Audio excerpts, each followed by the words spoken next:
Brisson. and managed by Lactanet, and it aims to bring practical and science-based information and solutions to dairy farmers and their advisors to support the implementation of best management practices in the areas of animal welfare, animal health, reproduction, and sustainability. If you'd like to know more about the Canadian Dairy Hub, comment Hub in the chat or click on the link that Brooke will be sharing shortly. Now, let's get this discussion started. So I invite our panelists to introduce themselves, and starting with Dave. Dave, if you want to turn on your camera, we'd be happy to hear from you. Yeah, hey everyone. So my name is Dave Renaud. I'm a veterinarian and epidemiologist at the University of Guelph in the Department of Population Medicine. And I've been there for the past 8 years. I do a combination of research and also veterinary practice as well, with most of my research focusing on calf health and their welfare. Thank you so much. I would now like to pass it over to Steve. Steve Adam, est-ce que tu pourrais ouvrir ta caméra? Steve, could you turn on your camera? Yes, hi everybody. I am Steve Adam. I am agrologist and a dairy production consultant in animal comfort and welfare. I have 33 years of experience in dairy production. In the past, I worked 31 years for Lactanet. I did a lot of presentations, trainings. I did a lot of consultations with producers. I collaborated as well in research projects in different universities in Canada. Also, I was one of the members of the committee developing the new version of the Canadian Code of Practice. In the last 2 years, I've been working on my own and on the family farm. So with all of that experience, Steve, thank you for taking time with your busy schedule to help us today. So, and the last but not the least, Andréane Gauthier. Andréane, could you turn on your camera and join us and introduce yourself? Hi, my name is Andréane Gauthier. I am a dairy producer with the Ferme Carpentier et Fils since 2016. I have been co-owner with my partner of the farm. Before that, I was a pharmacist assistant, and I use a lot of what I've learned doing that on my new job at the farm. So thank you very much, Andréane. We'll move over to a little poll to get all of you on the line. Even if we can't see you, we still want to hear from you as well. So I would invite you, we should be seeing a poll shortly that is coming up because we have a few questions that we'd like to ask you. There you go, it's now coming up. So the first question that we want to ask you is just your general perspective or how you view calf health and welfare on your farm. So you should be able to answer that. There's a few options there. Is it important? And it's something that you dedicate a lot of time and energy. And again, we're not seeing who is answering what. So we do encourage you to be as honest as possible. Is it something that you find important but don't have enough time or resources for? I know that's a reality for many. Something else I think that's gaining in popularity and service providers is it something that you're providing out or contracting out to someone else because you simply don't have the resources or the time to do so? So I'm still seeing a few answers coming in. And if it's not a priority for you, I think that's also a reality. We'd love to, you know, understand why that is and hopefully help you understand the importance of calf health. But I'm assuming if you're joining us today, there you do bring some importance to calf health and welfare. So I don't know if you can see the answers as I am as well, but of course, my my estimations were good. So I'm seeing 81% of our respondents saying that it is something calf health calf health and welfare that is important to them and that they dedicate a lot of time and energy to. So we're at about 50%, but we do have more questions coming in. I'm just quickly going to share the results, and then we are Just want to see here. We should be able to. Oh, excellent. I did not realize that you were getting all of the questions at the same time. My apologies. I don't know, Mo or our AV team, if it's possible to restart it, or otherwise we'll just move on. You should be seeing our answers here. So main calf concerns, that was the part I was most looking forward to getting. The most frequent concern that we have is diarrhea. I think Andréane here will be sharing a little more about that because it's also a challenge that she faced on her farm, as well as respiratory diseases. Other issues that our participants outlined is cross-sucking. And then how often do you assess your calf's health? We have a lot of people who said here every day, 63% of our respondents assess calf health. And that goes to our last question as well of just, I think the way that you're assessing calf health may be different based on your housing accommodations. So we have 10% of our respondents who are currently housing their calves in individual hutches, and 19% of them in individual outdoor pens. Here we have, and then some people also grouping them indoors, again, indoors as groups. And a few of them are doing a mix of two options. So if you're doing a mix of two options, as we move on in our conversation, I'd love to hear what that mix of two options is. Is it, different housing accommodations for your pre-weaned and post-weaned calves and so on? But we'll move on. So thank you so much for participating in our poll and engaging with us. Donc lançons-nous dans notre première conversation. Oh, un instant.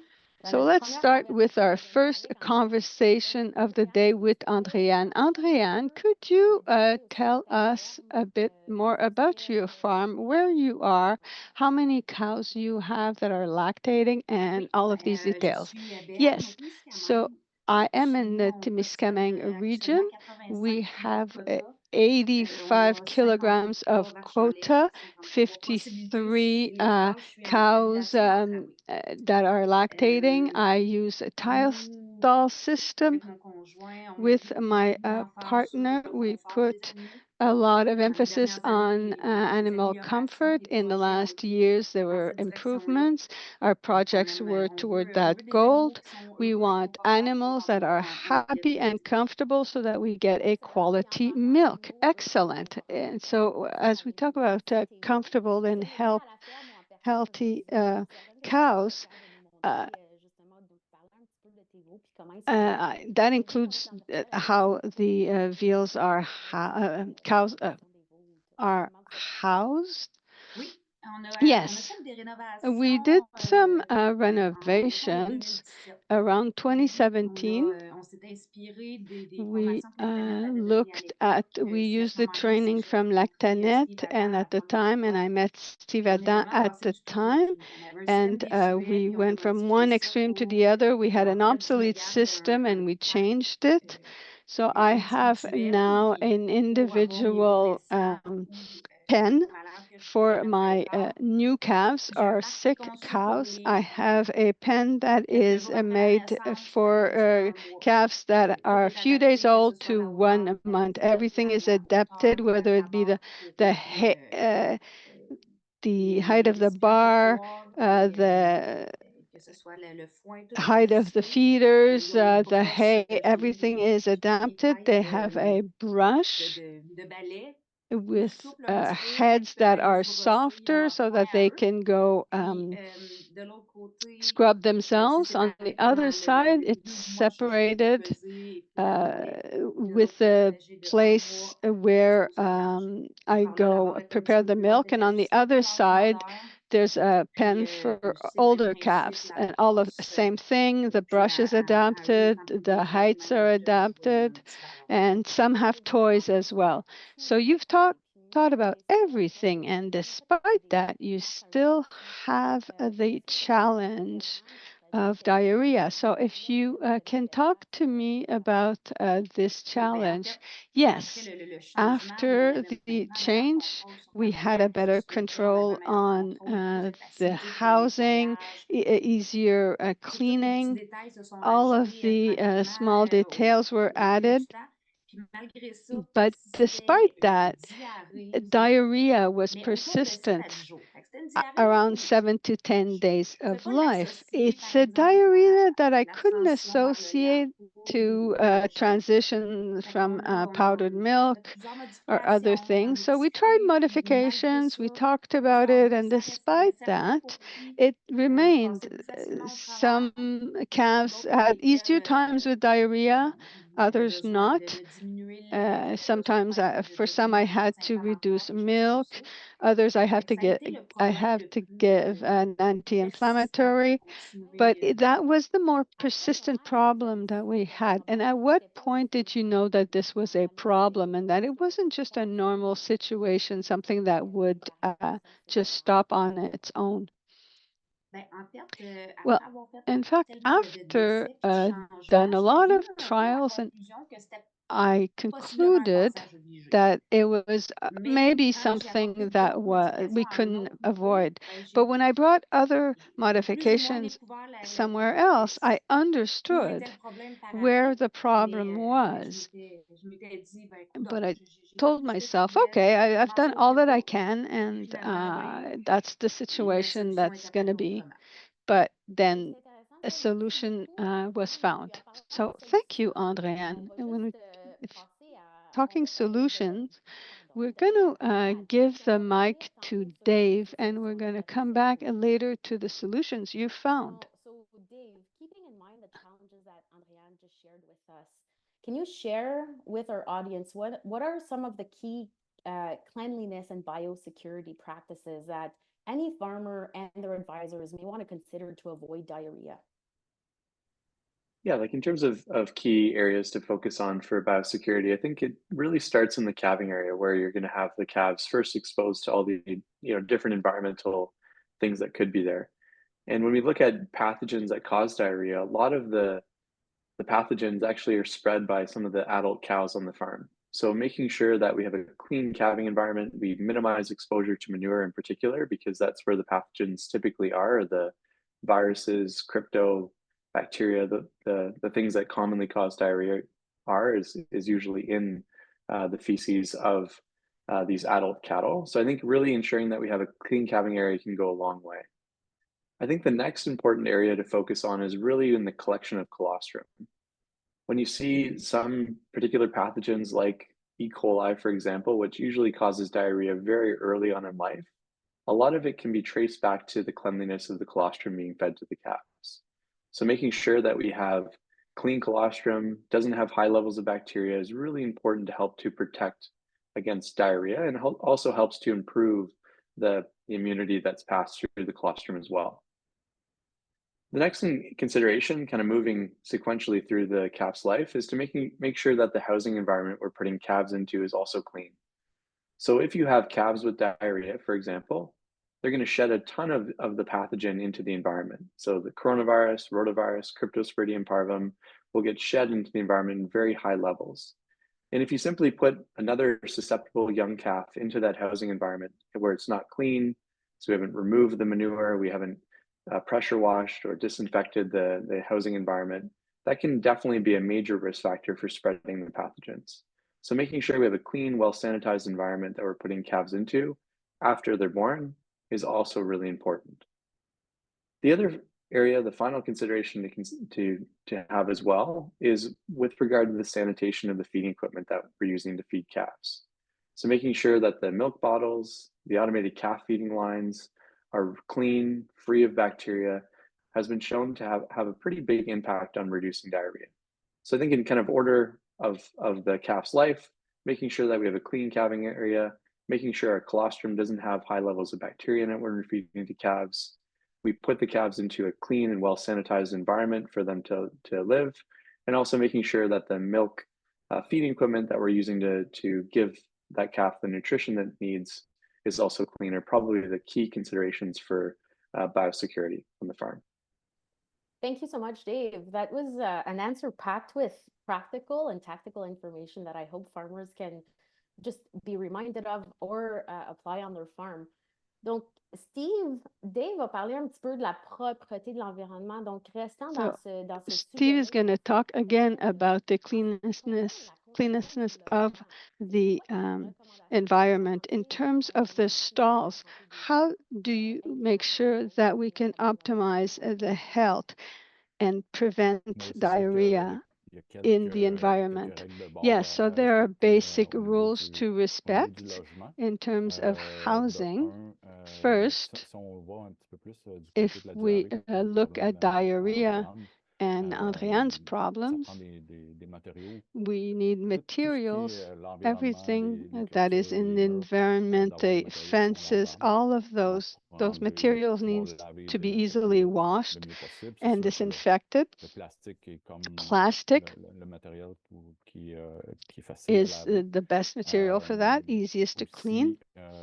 Also, in the design, sometimes we see stalls that are not adapted, made to be easily cleaned. So the floor has to be easily washed.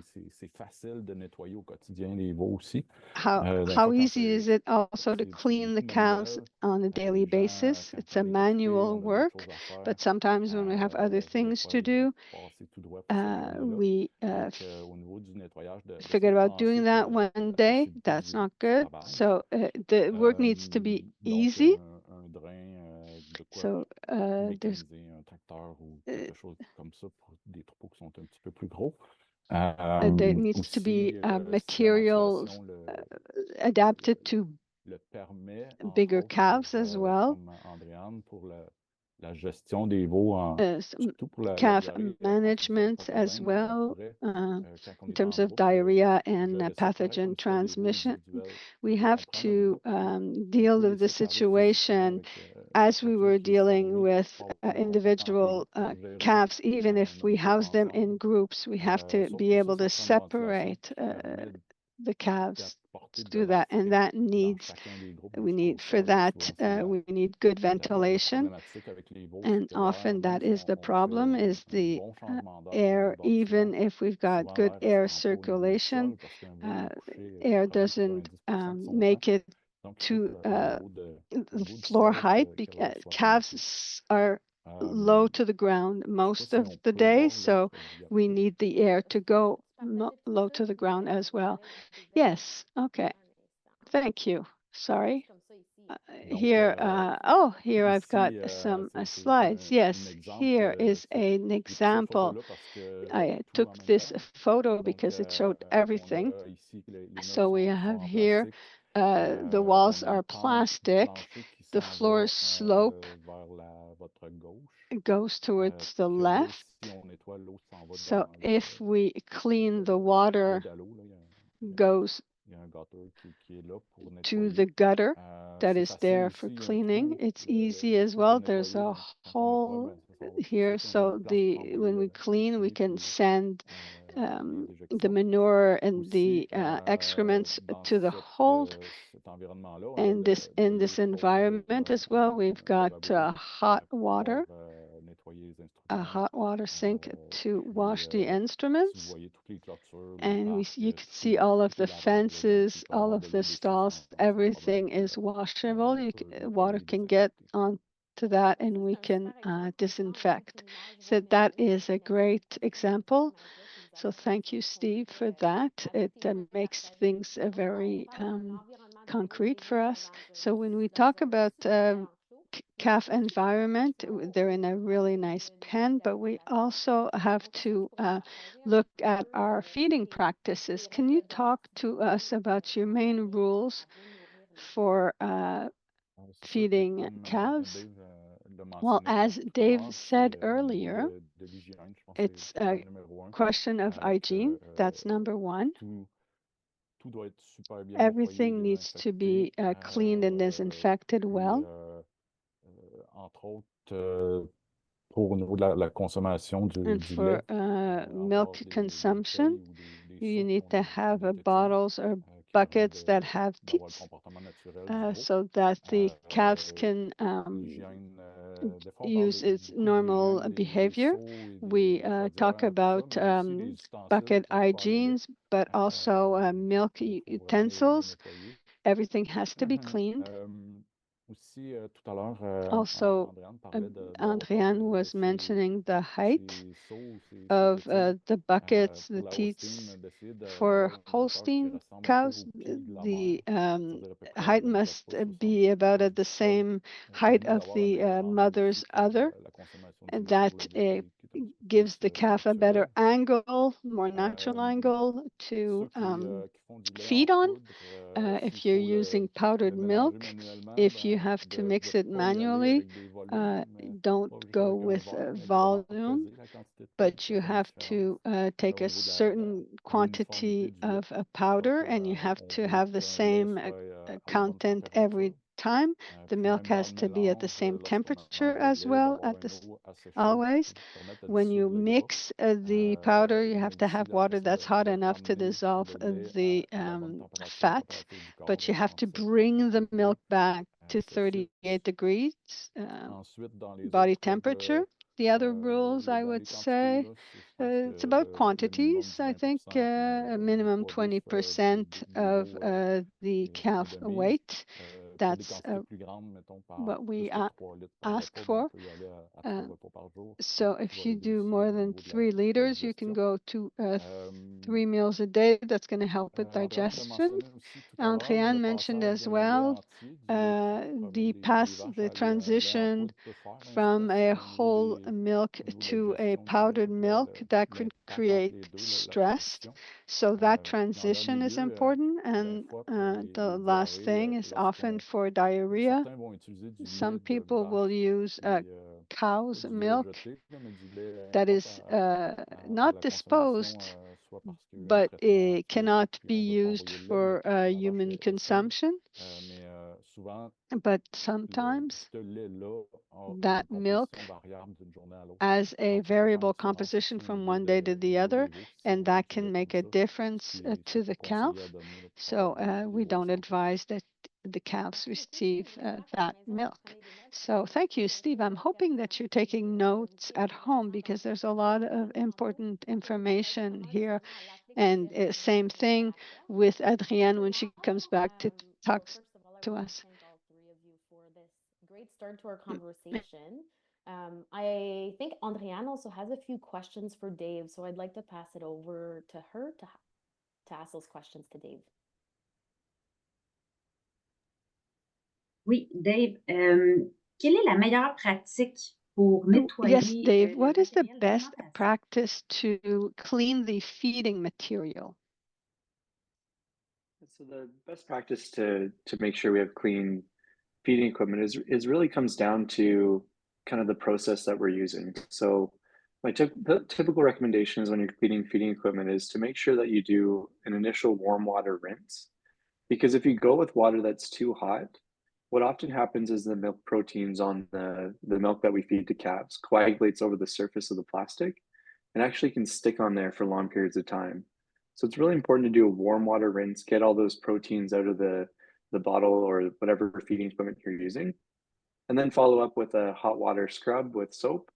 And then the other important thing is to make sure that you're letting it dry. If you follow those kind of key steps, you should have very little levels or low levels of bacteria in your feeding equipment.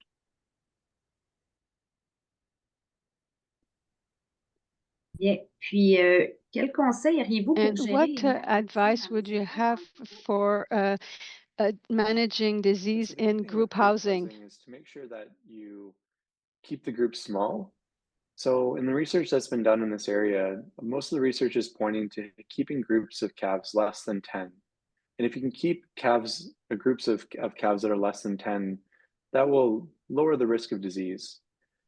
Other studies that have been done with larger groups, so more than 10, have shown that they have higher levels of respiratory disease. And probably that's related to just more pathogens being in the environment, but perhaps related to other things like stocking density, ventilation not being quite right. So when you set up groups for success, it's really important to have them be less than 10 animals per group. The other thing to consider too is that, especially with the smaller farms that we have here in Canada, it's also important to not have a big age gap between the animals in the group. So probably having an age gap of maybe 2 weeks to maybe a month maximum is probably appropriate, because some of the older animals will actually shed pathogens back to younger calves. So those are some of the key considerations. The final consideration with group housing is also that because we're feeding them as a group, we're not monitoring or not as able to monitor individual intake of milk. It's also important that we evaluate the calves more frequently for signs of disease, and also try to use some of the data we can generate from automated calf feeders or the drinking that the calves are doing in general to hopefully identify disease sooner. Because often in group housing, because we have more animals in there, it's important that we identify disease sooner, so maybe we can isolate some of those sick calves, or at least treat them sooner before they become more severely ill. Thank you so much, Dave, for helping us answer Andréane's questions. And I'm sure those are also questions that farmers on the call have for us. So now, speaking of our audience, we want to engage with you again. So our AV team should be putting up a second poll. And now that I know that all the questions come up at once, I will give you a little more time to answer them. And I won't close the poll early. So our first question that we want to ask you and hear from you is, regarding technologies or tools that you may be using and have found to be helpful to manage calf health and welfare. So we know that there's a lot of options out there. So we've listed a few. I think you can only select one, but if you feel like there's anything else that's not in there, we also invite you to comment it in the chat. But the options that we have listed include automated feeding systems, environment control systems. So Steve talked earlier about the importance of ventilation. There's a lot of health scoring apps. If it's not an app, are you even just keeping it in a note on your phone or in a paper in your office? And of course, there's herd management software programs that exist to meet your needs. So as I previously mentioned, if the tools and technologies that you use are not listed there, or if you use more than one, we invite you to also comment that in the chat. Our second question for you is, how do you primarily like to learn about new calf health and welfare practices? So of course, today we're offering you a webinar, and we hope that you appreciate the mix of practical experiences from Andréane, but also the expertise of Steve and Dave. But the other options that we've put there are advisors' advice, in-person seminars or workshops, online digital resources and webinars, print resources, peer recommendations, or others. And again, we're asking that question because we want to make sure that we are answering your questions properly and that we keep bringing you the content where and how you want it. And the last poll question that we have for you is, what improvements have you made for calf health and welfare in the past year, if you have done any? So was it improving housing design or management? Did you make small or bigger changes to your feeding practices? Or instead, did you focus on monitoring, data collection, and tracking? Again, if there's any of those options that you're currently applying that you feel are not represented in the options, we invite you to comment them in the poll. And it's also okay to not have made any changes and to just keep your system status quo, identify what works, and aim to go from there. So I see that we have about 42% of our participants who have now answered. So I'll go have a look at the answers. So in terms of technologies here, I'd say a quarter of our respondents use automated feeding systems. So quite interesting. I know that these have certainly gained in popularity over the last few years. And I'm sure Dave and Steve could talk even more about specific challenges that come with those. We have obviously environment control systems, so happy to see that 20% of our respondents use that. Then an 18% of our participants who responded to the poll use herd management software programs. So just quickly moving to the second question, how do you like to learn about new calf health and welfare practices? 40% love to hear about their love to consult their advisors. So we're lucky to have great veterinarians, nutritionists, independent consultants, agronomists. So keep chatting with them, and hopefully we continue supporting them as well. We have a 28%, almost a third of our respondents who like going online, finding digital resources, webinars. So happy that you found us today. And then to our last questions about improvements that you may have made in the last year. Again, we have an even split between improving housing design management, improved feeding practices, and improved monitoring, data collection, and tracking. So again, for those of you who may want to share about your experiences, the chat is there, and we invite you to connect amongst yourselves if you may have questions regarding those. So I'll stop sharing for now to be mindful of our time, and I'll just get back to our discussion. Donc, Andréane, de retour. Andréane, we're back to you. In the first discussion before the webinar, when we met, you told me that there were some key sectors that you were focused on to avoid diarrhea and to improve the immune status of your animals. Can you share some of these things that you do as you manage your calves as of their birth? Yeah, absolutely. So earlier we were talking about the environment. So what I do is that when the calf is born, I give them time with the cow so that they can, go through that moment and free up their hormones. I've got a nasal vaccine. That's my first protocol. I introduced that, and I've started to do that in the past few years. And I start to give first defense. I had stopped thinking everything was fine, but I underestimated, the power of that, and it's to protect the calf. So when I started using this habit again, one of the, it seems like a weird detail, but I was noticing that the capsule,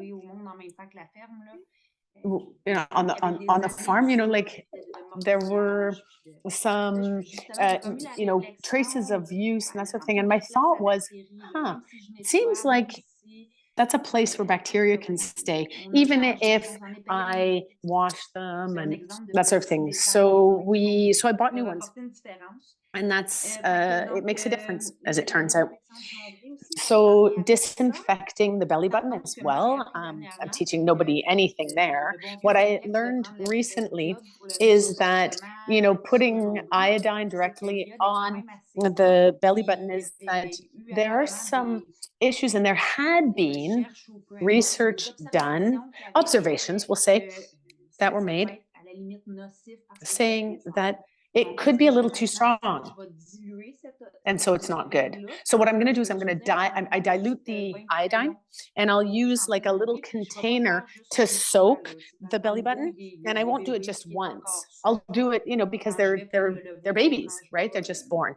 And so I always leave my bottle close by, and I just sort of clean the belly button more than once, sort of repeatedly, regularly.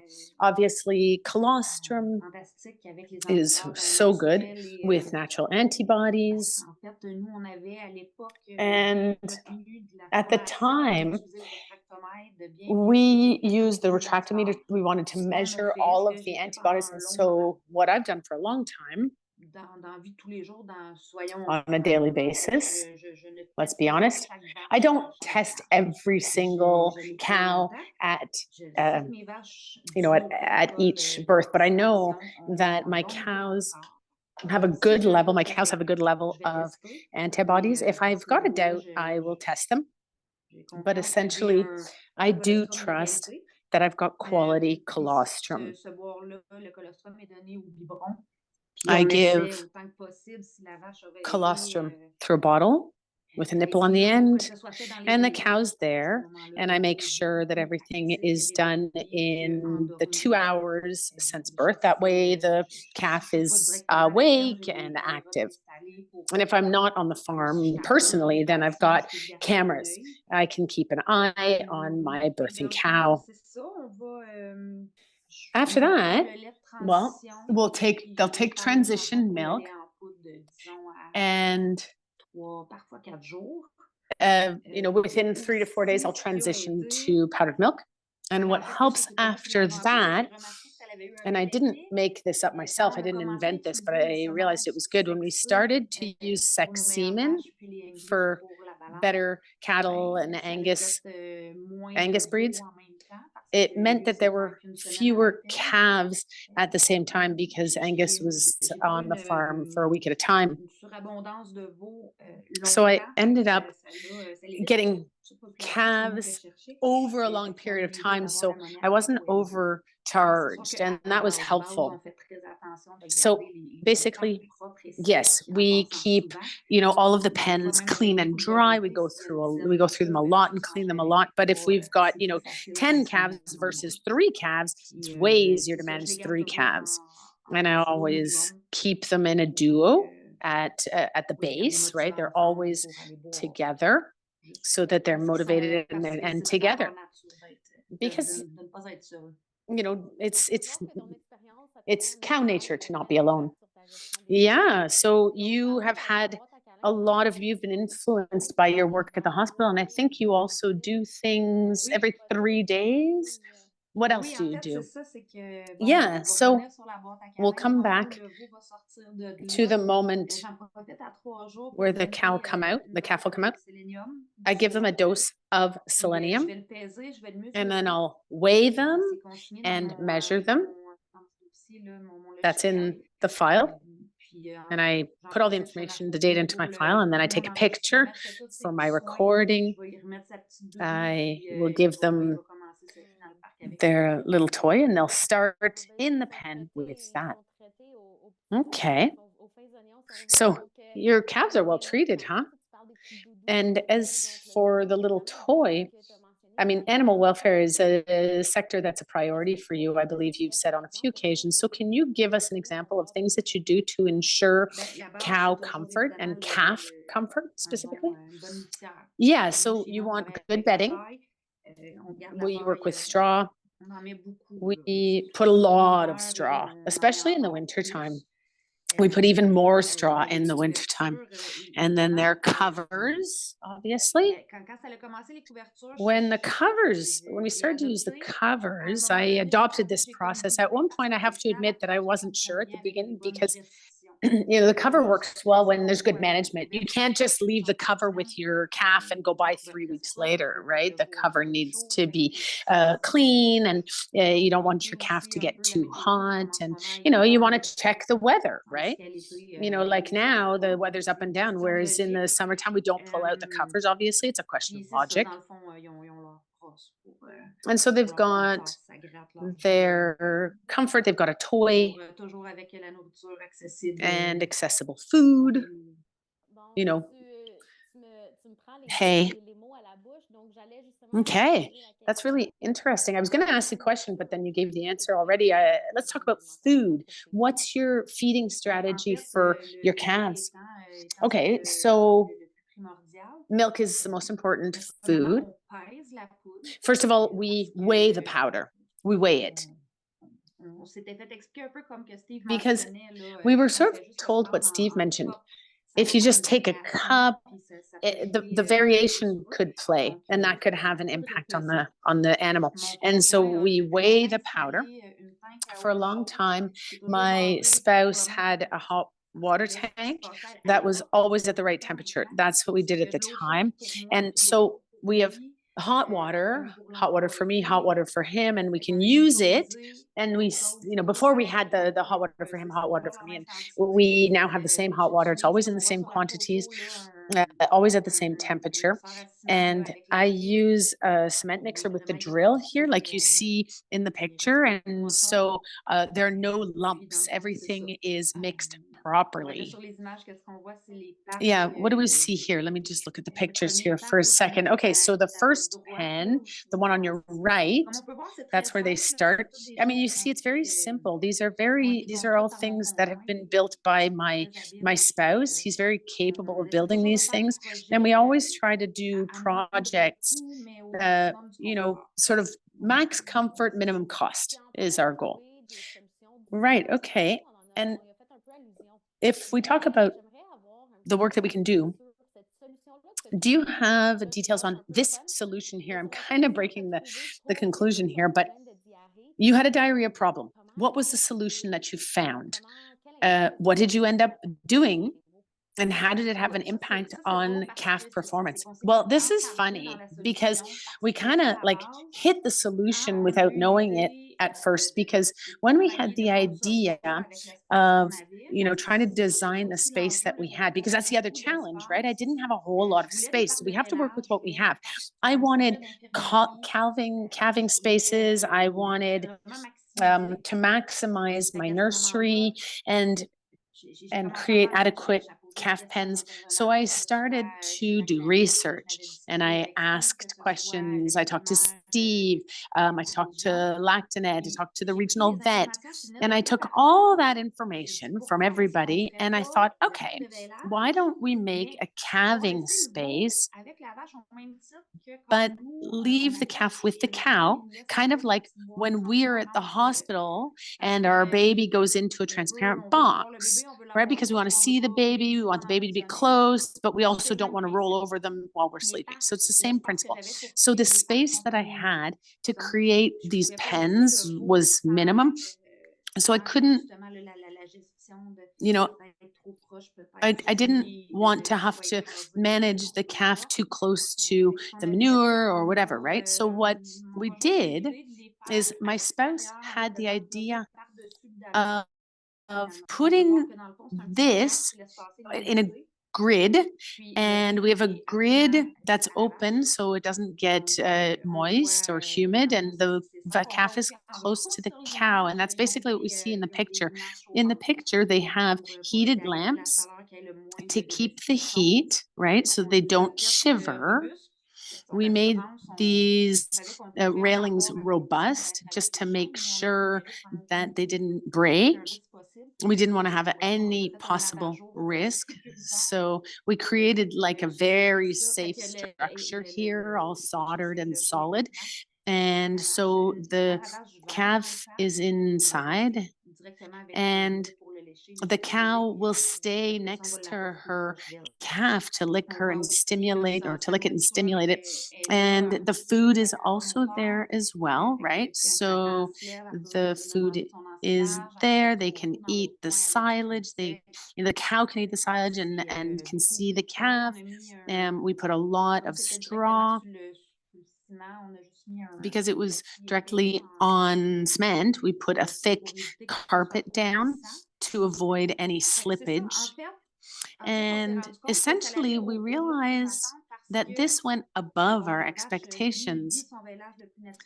You know, this way the cow experiences calving as naturally as possible, and they can manage the hormones. And I don't have any placenta retention, or hardly ever. And the calf is hugely stimulated because they're going to be there. The calf is going to be there with the cow until the milk will be ready to go to the veau tanks, to the calf tanks. So for, 3-4 days, right? But up to then, they are side by side. So when I put the milk into the petri, the calf, or the cow is hungry, she'll lick, or she's happy as well, and she licks the calf, and then the colostrum's there, the transition milk is there. And so essentially the diarrhea eventually goes away because the calf is absorbing more antibodies. Okay. My computer is having issues, but my last question for you, Andréane, in the next 30 seconds, if I may, to see, okay, this is improving health, the health of the calf. What numbers are you using to assess the improvements? Right. So at 3 days, when I do the weight and the measurements, I'll do the same exercise at the time of weaning. So if my calf hasn't doubled its weight, I'll keep it inside longer to stimulate it, at least with feed or hay, and then we'll work on weaning. If the weight of the calf has doubled, everything's going well. We will allow the growth to continue, and during that growth, then, when we've weighed the growth, then we'll look at the vaccines and all the follow-up, weigh them again, and continue with the follow-up. Okay, thank you. It's great to hear that you're taking the time to do that. We know this is not easy. We don't always want to do it either, but we need to take the time and ask for assistance if needed. I know that you had an employee that helped you, but I guess that's the other thing, is that when people can't get it all done, they need to ask for help. And we, need to ask around and see who can help. So thank you very much. Let's move on to the questions for advisors. But before that, I would like to just ask. This is where I'm supposed to switch to This is where I'm supposed to switch to English. Dear participants, I invite you, if you also measure or track the success and growth of your calves, to comment it in the chat.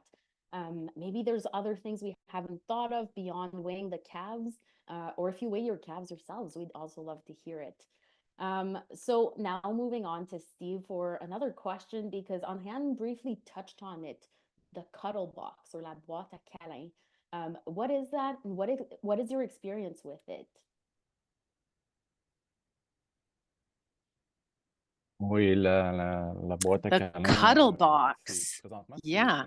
c'est peu So fréquent, mais on commence à voir, je pense que c'est une bonne alternative not everybody's entre using it, but it's a avoir good alternative les veaux avec la mère between having the calf with the mom all the time from the ou get-go de or l'avoir not, séparément avec la mère. where Ce que the ça calf permet de is faire, separate. c'est que la vache a accès à son veau, ça le permet de le sécher comme il So faut, de le stimuler. the cow can stimulate and dry her calf because she has Ici, access to it. les gens qui en ont installé, des fois, ils And combinent ça people who avec have l'élevage, avec set up une these cuddle barrière boxes, they pour put them pouvoir in the faire la calving préparation area de la vache. with a barrier, Puis and les commentaires the que cow and j'ai, the calf can souvent be les side by premières side. lactations sont beaucoup plus faciles à And prendre often lorsque la first vache a accès lactations à are son veau. easier Ou moins, to do c'est because the plus cow has access un to the des calf and doesn't avantages move around as aussi, much. c'est que le Another veau, advantage ça is permet de retirer that l'eau des excréments de la it mère means that you can take important the quand calf transmission de away maladies, from mom's excrement if colis needed. de And so then you plein de avoid maladies aussi. pathogen and E. coli spreading. La procédure, souvent, je me fais As for the demander combien de temps procedure, qu'on laisse often I'm avec wondered, la or I'm mère. asked, how Ça, je long pense que do we leave c'est the libre à calf with chacun. mom? Ça peut passer It's de kind of a decision. quelques It's a heures, personal one. It à could 3 be a jours, couple of puis hours one après, day puis to on 3 laisse un days. peu plus longtemps. And in some cases, it C'est can be a juste de little bit s'assurer, par exemple, longer. que What est-ce you qu'on do va want laisser to longtemps ensure, le though, veau is dans that, la boîte, the longer the calf is in the qu'il doit box, avoir un espace assez grand well, you pour want to gérer make sure that you les have a excès big de lait. enough Il faut pas qu'il y ait à space coucher dans le and centre des excès. that Donc, you l'hygiène give aussi the est calf à a prendre en space to lie down considération. where it's not lying in its urine and its excrement. Thank you, Steve. Leads up nicely to my next question for Dave, who's been a little quiet for the last few minutes, but I have not forgotten about you. So Dave, what's your advice for farmers who may also be interested to implement a cuddle box on their farm from a calf health standpoint? Yeah, it's definitely a very interesting concept, and one that I hadn't seen before we saw the pictures that were put up here. I think the key with a lot of these things is really to make sure that you don't have contact from the adult cow to the calf in terms of manure contact. I think that's really, really important, not only for the calf diseases that we talked about before with regard to diarrhea, but also for things like Johne's disease, for example, or for Salmonella Dublin.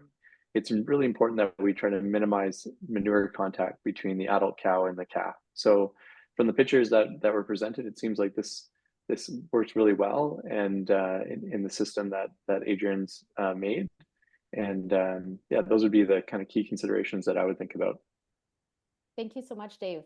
So I'm already seeing the time, and we're right on time, but we are coming to a close shortly in the next 20 minutes. So I just want to give a last opportunity for 3 guests today to answer a few round robin questions, if you will. So really quickly, I'll start off with Steve. But Steve, you know Andréane from before. What really stood out or still stands out to you regarding her management on the farm? Ça fait Ça fait quelques années que j'ai rencontré Andréane, puis on s'est So contacté I met her a quelques few years après, ago, and then we got in touch a on bit s'est vu sur les after. photos, But as au you've départ, seen in the pas des pictures, pas des bâtiments neufs, donc essayer she de doesn't faire have le new mieux buildings, possible so avec they les really bâtiments qu'il y tried to avait. do the best that they Puis could with the buildings son, that they had. ce qui est surprenant dans And toute leur gestion, what's c'est qu'ils sont surprising super in soucieux all of des that détails. is that they have a really good Attention, eye ils on prennent beaucoup detail, d'informations de and they l'extérieur. pay attention to Puis, things, and they get a lot of j'imagine outside que information le that they then retour apply to the va farm. And être I think that's a excellent huge plus d'être in vraiment terms of attentif aux their petits détails. management. They are attentive to the minutest details. Yeah, I think we've heard that actually. We don't know. I don't know Andréane for, I haven't known her for a while, but Andréane, we're talking about you. So my next question is for you. What are the main recommendations that you would have for other producers or people who have similar situations to yours? What suggestions would you make? Well, the first thing that I could do is say that, it doesn't have to cost a lot of money for it to work. And as you mentioned, I mean, these are questions, right? Like you want to talk to people. I've asked a lot of questions. I've done research. I've done trial and error. And, that's kind of how I function across the board. I ask questions and I see how I can improve. So don't look at it as this like financial mountain. A nursery doesn't have to be that. You don't want to like balk at the amounts. Just take ideas and then adjust according to the space, according to where you're situated. And we're lucky because we've got extraordinary people with us, Lactanet, all the resources that we could possibly need. So ask questions. You can't be any more annoying than me. I promise you that. Yeah, we're not paying Andréane to talk about Lactanet just to say, she's gotten support. So Andréane, thank you for sharing what you're saying and sharing your creativity and your open-mindedness. I'm sure you will have already inspired some people. I got a couple of other questions for you. If you had to start again, Andréane, what exactly would you do? Is there something that you would do differently? No. If I had to start again, I would do things the same way. I'm so proud of the results. This said, had I had a bigger budget, or eventually for the future, I still have some wood in my barn. It would be easier to have something that was more easily washable. So that would be the big change. Okay, last question for you. Promise. What are the best practices that you have in mind that you would like to put in place in the next few years? Okay, so ventilation, aeration. I don't have an ammonia surplus, but it's not solved yet. So I know that ventilation is something that I really need to focus on. And it's not negligible. So that's what's coming along. At the same time as I continue everything else. Yeah, great. So it'll be 2 for 1 at that point. Magnificent. So Dave, for those folks struggling with calf diarrhea, in addition to, of course, talking to advisors, which is one of the main ways that our poll indicated our audience like to get new information, are there resources or tools that are available that can help? And if so, where can they be found, of course, beyond the Canadian Dairy Hub? Yeah, I think there's the first thing to talk to, or first person to talk to, is probably their veterinarian. So it's really good to hear that a lot of the participants in this webinar are doing that already. We have some resources available in Ontario or through calfcare.ca, which is led by Veal Farmers of Ontario, who do a really excellent job, I think, summarizing some of the available evidence. And I think Brooke just threw it in the chat there for people to check out. Awesome. Thank you so much, Dave. Steve, est-ce que tu aurais des petits commentaires finaux, des choses que j'ai oublié de te poser? Steve, any last comments before we move on to and take questions from the public? No, general comments, no. Dès qu'on a un problème avec it's as soon as we have a problem with calves, you want to follow the chain from calving to weaning. What are those steps? Is there anything that you can improve? How can we move forward methodically? Like Andréane says, you take a step back and you analyze the situation and then you improve things. But don't panic, right? I think people do that already on most farms. Great, thank you, Steve. In the registration form that everyone filled out, we had a few questions for you and we wanted to identify what questions were of most interest to you. So I'll be starting off with one. Dave, you can start answering, but Steve, also feel free to jump in as you see fit. So my question for you is, what are the top 5 feeding and nutrition recommendations? Of course, we shared a lot of information today, but if we can only remember 5 at the end of this webinar, what would they be? Yeah, so I think for me the top 5 would be starting with colostrum. I think although a lot of producers I think are tired of hearing about colostrum, it really is the most important thing that we can do to calves.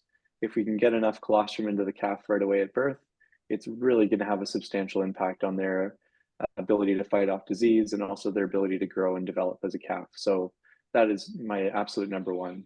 I think there's also some recent data showing that feeding transition milk or feeding colostrum, small amounts of colostrum or colostrum replacer daily for up to the first 14 days of the calf's life, in addition to their colostrum feeding, can also be beneficial in reducing disease, specifically diarrhea, and also has been shown in some cases to improve growth. So that might be another one to consider. For a third recommendation, I think it's important that we feed higher planes of nutrition. So in this case, making sure that we're feeding more than 20% or 20% or more of milk per day to ensure that we're getting not only having the immune system enough nutrients for it to fight off disease, but also making sure that we're achieving our targets. I know there's a lot of questions in the chat in terms of what's a good target to achieve, but probably anywhere between 850 grams to a kilogram of body weight gain per day is probably appropriate. And you can do that with feeding high planes of milk nutrition.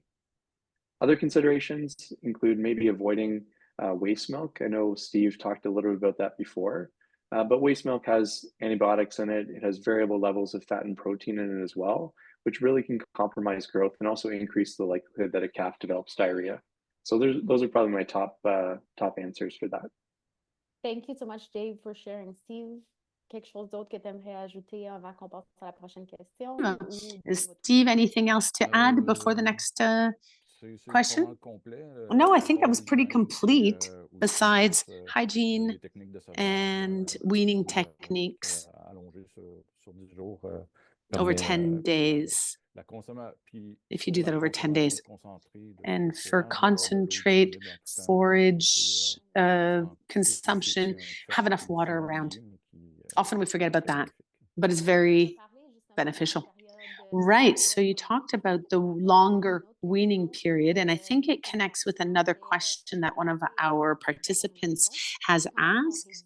How do we reduce the risks of non-nutritional cross-sucking? How do we reduce? No, I don't know if that's Dave or me, but I guess I can take this one and Dave can fill in. But from the get-go, you have to be able to fill the need for the calf to want to suck. So with a nipple where the orifice isn't worn, so it takes a while before the calf satisfies that desire, and so sometimes they'll finish and they'll go and suck at anything that moves or doesn't move, and then at one point when it comes to eating solid foods, so having foods, often when they continue to want to suck, it's because calves are hungry or they're stressed, and so they want to try to eat by sucking. So those are just a couple of things. And earlier we saw that there were things that we could add to the environment to distract them in, brushes or balls on the ground. Balls on the ground are maybe not super great because sometimes the balls get dirty and then the calves lick the ball and then, it could promote bacteria. Dave, anything else you'd like to add to Steve's answer regarding reducing risks of cross-sucking when we're housing calves together?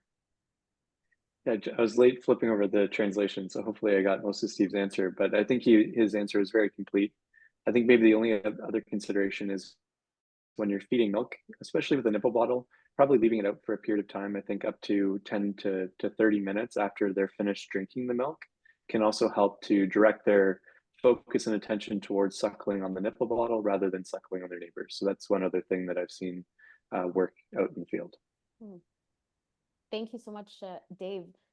Andréane, j'avais dit que j'avais plus de questions pour toi, mais j'en ai une petite dernière. Donc, tu as parlé des Andréane, I said I didn't have a question for you remaining. I have one more. Do you have problems sometimes when you move the calf 3 days after weaning? Yes, that was my after calving, I'm sorry. Yes, I think that according to me, it is easier to separate after 3 days than only a few hours after.